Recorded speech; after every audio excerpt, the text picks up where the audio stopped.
নমস্কার বন্ধুরা, আমি সঞ্চিতাস এসএস রেসিপিজে আপনাদের সবাইকে স্বাগত। নিশ্চয়ই ভালো আছেন, সুস্থ আছেন এবং আনন্দে আছেন। আমার চ্যানেলে চলছে পুজো স্পেশাল খাওয়া দাওয়া পর্ব। আজকে আমরা নিয়ে এসেছি ঠাকুরবাড়ির একটা সুন্দর রেসিপি।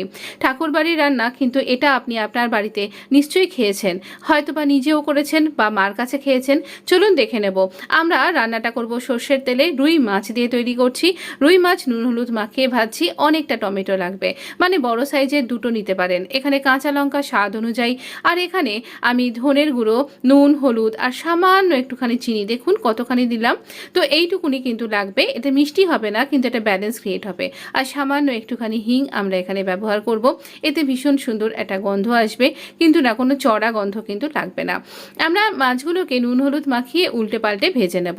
এটা রুই মাছ দিয়ে করতে হয়, তো সাধারণত রুই মাছ দিয়েই করা হয়। তাহলেও কাতলা বা মৃগেল মাছ দিয়েও কিন্তু এটা খুব ভালো হবে। তো যাই হোক, আমরা মাছটাকে প্রথমে ভালো করে ভেজে নিয়েছি। আর আমি এখানে 2 চামচ তেল ব্যবহার করেছি।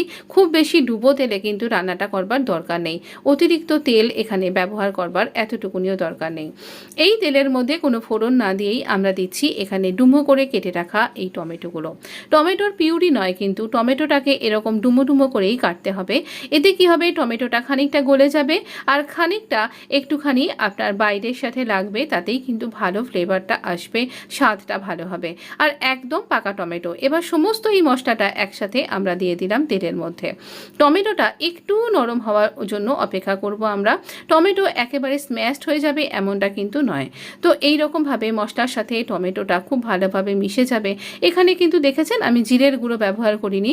জিরের গুঁড়ো কিন্তু এখানে লাগবে না, এখানে ধনের গুঁড়ো ব্যবহার করবেন।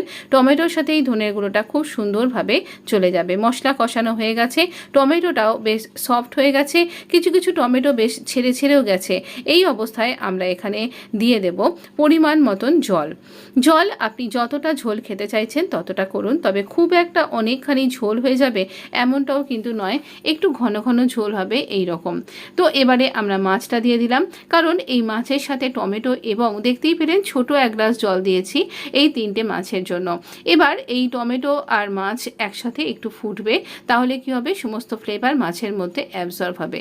ভীষণ অনবদ্য রেসিপি। এই পুজোয় বেশি খাটাখাটি করতে কারই বা ভালো লাগে বলুন, কিন্তু টেস্টি খেতে কিন্তু সবারই ভালো লাগে।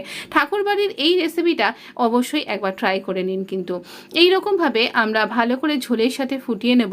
মাছটা বেশ সফট হয়ে যাবে, মাছের মধ্যে সমস্ত ফ্লেভার অ্যাবজর্ব করে যাবে, তখন আমরা নামিয়ে নেব।